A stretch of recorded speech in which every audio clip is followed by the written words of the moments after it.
Bible में से यूहन्ना रचित सुसमाचार अध्याय 15 उसके 16वें आयत से।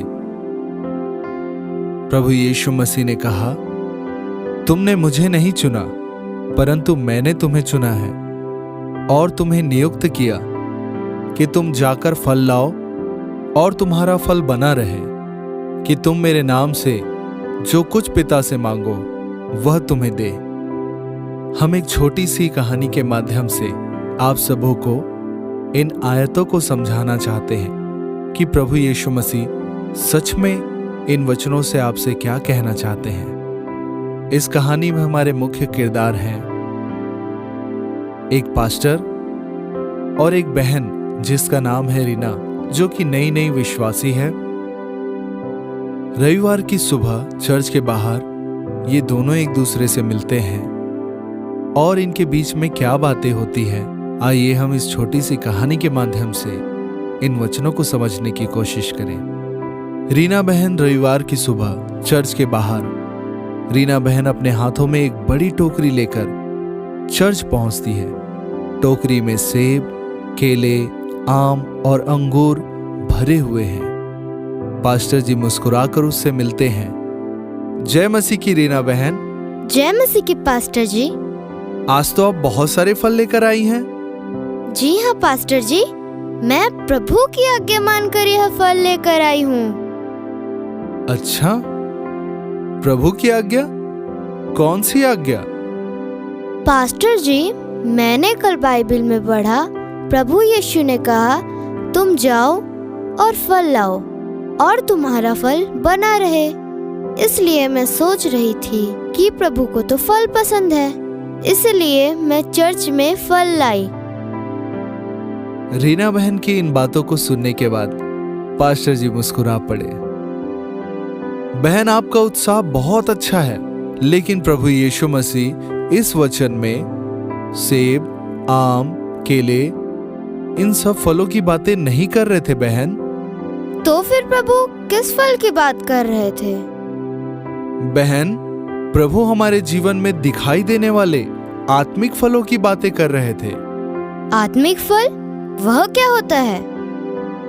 प्रभु ने हमें बाइबल में आत्मा के फलों की शिक्षा दी है। बाइबल में यह लिखा है कि पवित्र आत्मा का फल है प्रेम, आनंद, शांति, धीरज, कृपा, भलाई, विश्वास, नम्रता और संयम। ये बातें गलातियों की पत्री अध्याय 5 22 से 23 में लिखी हुई है बहन। तो क्या प्रभु हमसे यही फल चाहते हैं? हाँ बहन, जब कोई प्रभु यीशु मसीह के साथ चलता है तो उसके जीवन में ये फल और ये गुण दिखाई देने लगते हैं।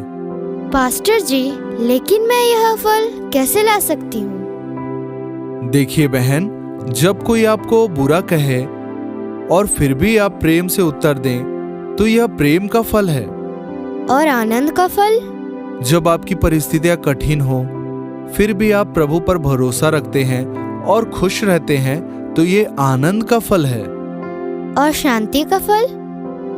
जब आपके जीवन में समस्याएं हो लेकिन आपका मन प्रभु में स्थिर रहे तो वह शांति का फल है। शांति के फल को मेल भी कहा गया है। जब आप किन्हीं व्यक्ति को प्रभु यीशु मसीह का सुसमाचार सुनाते हैं और वह व्यक्ति पापों से मन फिराकर परमेश्वर पर विश्वास करता है, प्रभु यीशु मसीह को ग्रहण करता है, तो आपने उस व्यक्ति को परमेश्वर से मिला दिया और यही मेल शांति का फल है। और जब आप अपने पड़ोसी से अपने समान प्रेम रखते हैं, ये भी शांति का फल है। उसी तरह धीरज, कठिन परिस्थितियों में या किसी अच्छे काम में देरी या लोगों की गलतियों को बिना क्रोध के सहन करना, ये भी धीरज है। कोई व्यक्ति आपको बार बार परेशान कर रहा है, फिर भी आप उसके साथ प्रेम और शांति से व्यवहार करते हैं, ये धीरज है। धीरज वह शक्ति है जो हमें परमेश्वर के समय की प्रतीक्षा करना सिखाती है। कृपा वह है दूसरों के प्रति दयालु, कोमलता और मददगार होना, किसी दुखी व्यक्ति को सांत्वना देना या जरूरतमंद की सहायता करना। हम यह समझ सकते हैं कि कृपा वह प्रेम है जो हमारे शब्दों और कार्यों में दिखाई देता है। उसी प्रकार भलाई, सही काम करना और ईमानदारी से जीवन जीना।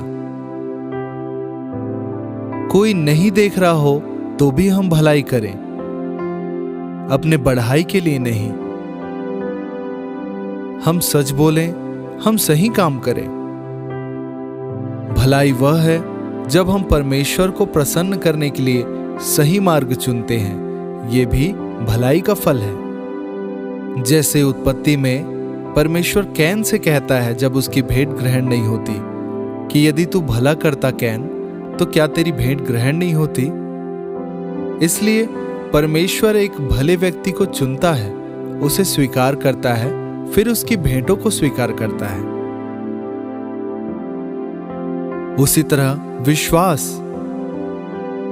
परमेश्वर और लोगों के प्रति भरोसेमंद और वफादार बने रहना सिखाती है। हम परमेश्वर पर विश्वास करें, हम प्रार्थना करें, बाइबल पढ़ें, प्रभु के साथ चलें, चाहे परिस्थितियां कैसी भी हो। यही विश्वास का फल है। और प्रभु के लिए विश्वास योग्य होना वह है जब हम कठिन समय में भी प्रभु का साथ नहीं छोड़ते और प्रभु का इनकार नहीं करते। नम्रता वह फल है कि आप में शक्ति होते हुए भी कोमलता और विनम्रता से आप व्यवहार करते हैं। जब कोई गलती करे तो उसे अपमानित करने के बजाय प्रेम से समझाते हैं।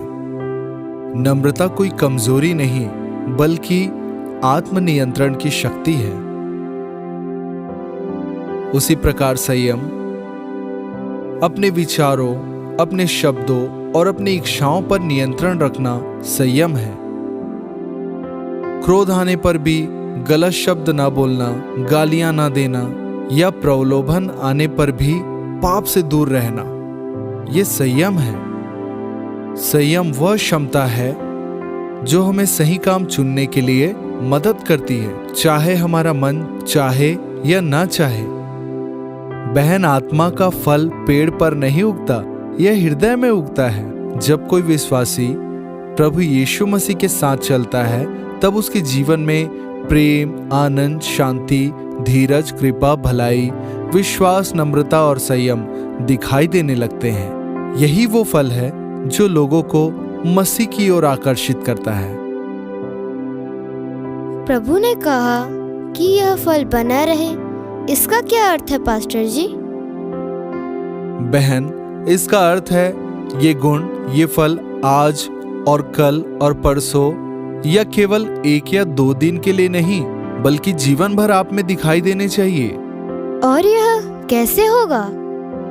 बहन, यदि आप हर दिन प्रार्थना करें, बाइबल पढ़ें और प्रभु की आज्ञा माने, जैसे लिखा है, जैसे डाली अपने पेड़ से जुड़ी होती है और फल देती है, वैसे ही हमें प्रभु यीशु मसीह से जुड़े रहना है। तब हम में ये फल बने रहेंगे।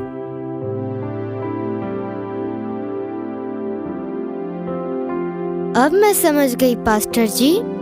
प्रभु केवल मेरे हाथों में फल नहीं बल्कि मेरे जीवन में फल देखना चाहते हैं। बिल्कुल बहन, सेब, आम, अंगूर, केले, अनार, ये फल कुछ दिनों में खराब हो जाते हैं, लेकिन आत्मा के फल प्रेम, आनंद, शांति, ये कभी खराब नहीं होते, परंतु ये आपको बदलते हैं और आपके माध्यम से कई लोगों के जीवन को बदल देते हैं। जी हाँ पास्टर जी, आज से मेरी यही प्रार्थना होगी, हे प्रभु, मेरे जीवन में ऐसा ही फल उत्पन्न कर जो हमेशा बना रहे। आमीन। यही वो फल है जो प्रभु को प्रसन्न करता है और जो बना भी रहता है। इसलिए प्रभु ने कहा, तुम जाओ और फल लाओ और तुम्हारा फल बना रहे। साथ ही प्रभु ने यूहन्ना रचित सुसमाचार 15 के 17वें आयत में भी ऐसा कहा, इन बातों की आज्ञा मैं तुम्हें इसलिए देता हूं कि तुम एक दूसरे से प्रेम रखो। पता है, जब ये फल आते हैं तभी हम एक दूसरे से प्रेम रख पाते हैं और अपने पड़ोसियों से अपने समान प्रेम रख पाते हैं। इसलिए हमें ये फल लाना आवश्यक है। धन्यवाद पास्टर जी, आपने इन वचनों को समझने में मेरी बहुत सहायता की है। आपका बहुत बहुत धन्यवाद। तो आपने इस छोटी सी कहानी से क्या सीखा? आप हमें कमेंट कर जरूर बताएं। और वीडियो अच्छी लगी हो तो प्लीज लाइक करें, शेयर करें, सब्सक्राइब करें और उन लोगों तक ये वीडियो अवश्य पहुंचाएं जो परमेश्वर से प्रेम रखते हैं और वचनों को जानना चाहते हैं। प्रभु आप सबको आशीष दे। आमीन।